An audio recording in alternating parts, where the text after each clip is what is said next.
Hello everyone. आज हम doctor Zakir Hussain लिखित उसी से ठंडा उसी से गरम यह हास्य कथा देखने वाले हैं। डॉक्टर जाकिर हुसैन हमारे देश के तृतीय राष्ट्रपति रह चुके हैं। इन्होंने अपना योगदान देश के लिए दिया है। इनका वैश्वीकरण, आधुनिकता, राष्ट्र प्रेम यह महत्वपूर्ण गुण है।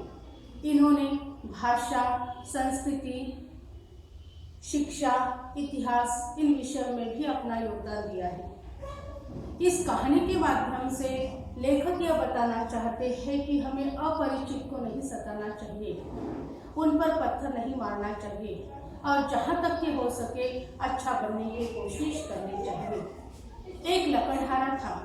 वह रोज जंगल में जाकर, सुबह जंगल में जाकर शाम तक सूखी लकड़ियां बीनकर लाता था और उसे बाजार में बेचता था। एक दिन उसके मन में ख्याल आया कि आसपास के जो लकड़हारे हैं वो सूखी लकड़ियां या तो बीन लेते हैं या काट लेते हैं।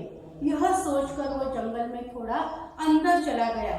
सर्दी का मौसम था, कड़ाके का जाड़ा पड़ रहा था। उसके हाथ पांव ठिठुर रहे थे तो वह बीच बीच में कुल्हाड़ी रख देता था और अपने दोनों हाथों को मसलकर उस पर फूंक देता था, जिससे कि गर्माहट पैदा हो। जंगल में न जाने किस किस तरह के जीव रहते थे। उसने सुना है कि उसमें छोटे छोटे बालिस्त भर के भी आदमी होते हैं। बालिस्त भर बिल्कुल छोटे से, बित्ता भर के ऐसे आदमी रहते हैं जिनको आदमियों की तरह ही दाढ़ी मूछी सब रहता है, लेकिन उनकी जो लंबाई है वो बिल्कुल बीता भर होती है। लेकिन हमारे आपके जैसे लोग अगर उसकी बस्ती में चले जाए तो ना वो किसी को पत्थर मारते हैं, ना किसी को परेशान करते हैं, ना किसी को चिढ़ाते हैं। हमारे यहाँ के जो बच्चे होते हैं वो कभी कभी दूसरे बच्चे को परेशान करते हैं, लेकिन यहाँ तो सभी बच्चे अच्छे होते हैं। खैर, लकड़हारा जंगल में लकड़ियां बीन रहा था तो एक बालिस्तियां, एक छोटा सा आदमी, बित्ता भर का आदमी, वह कहीं से देख रहा था। बालिस्ती ने देखा कि वह कुल्हाड़ी रखकर बार बार अपने हाथों को फूंकता है, लेकिन उसके समझ में नहीं आ रहा था कि वह ऐसे क्यों कर रहा है।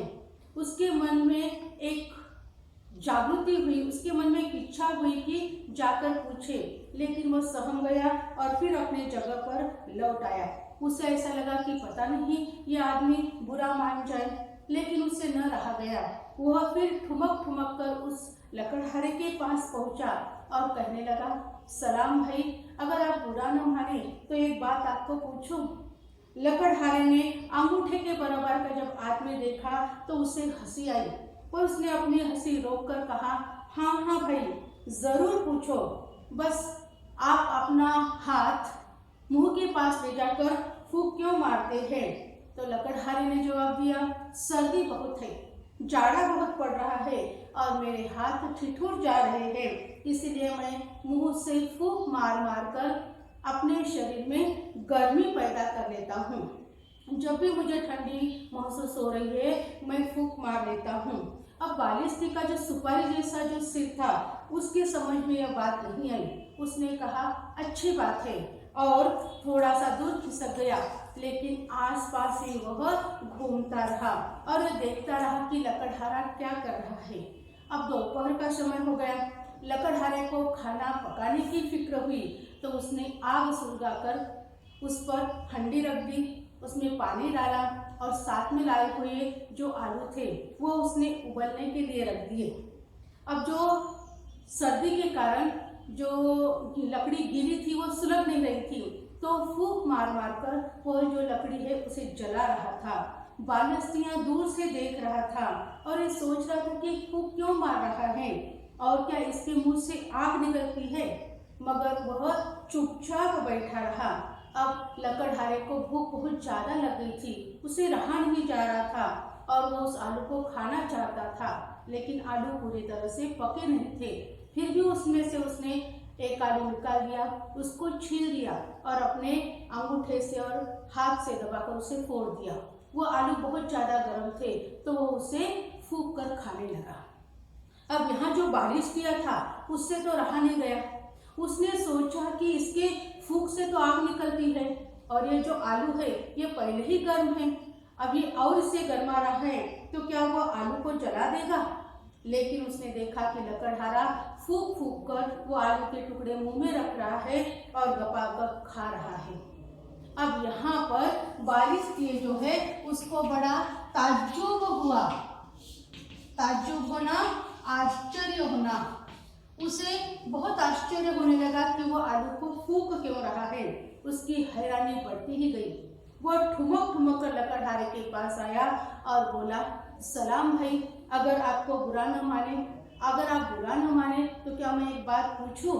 लकड़हारे ने कहा, बुरा क्यों मानूंगा, पूछो। तो बारिश तेरे उस बिकता भर आदमी ने पूछा, अब इस आलू में फूंक क्यों मारते हो? यह खुद ही गर्म है, इसे गरमाने से क्या फायदा है? तब लकड़हारे ने कहा, नहीं मियाँ, यह आलू बहुत गर्म है और इसे मैं फूंक कर ठंडा कर रहा हूँ। यह सुनकर बारिश का मुंह पीला पड़ गया। वह डर गया और डर के मारा थरथर कांपने लगा और वह पीछे पीछे हटते गया। यह देखकर लकड़हारे को बड़ी हंसी आई। वो थरथर कांपने लगा और आखिर लकड़हारे ने पूछा, क्यों मियाँ, क्या हुआ? क्या बहुत जाड़ा लग रहा है? मगर बारिश किया दूर हो चुका था। उसने सोचा, यह ना जाने कौन सी बला है, न जाने कौन सी शक्ति है, पता नहीं ये जादूगर है या और कोई है, उसी से ठंडा और उसी से गर्म कर रहा है। हमारी समझ में तो ये बात नहीं आती है। और सच बात तो यह थी कि उस छोटे बारिश के नन्ही सी खोपड़ी में यह बात आने भी वाली नहीं थी। इस छोटे से हास्य कथा पर से डॉक्टर जाकिर हुसैन ने हमें यह बताया है कि हमारे फूंक से हम कोई चीज़ को ठंडा भी करते हैं और ठंडी के दिनों में हमारे शरीर में हाथ को मसलकर हम उस फूंक से अपने शरीर में गर्माहट भी लाते हैं। बहुत ही सुंदर कहानी यह है और इस कहानी से यही एक संदेश दिया है कि हमें अच्छा बनने की कोशिश करनी चाहिए। Thanks for watching.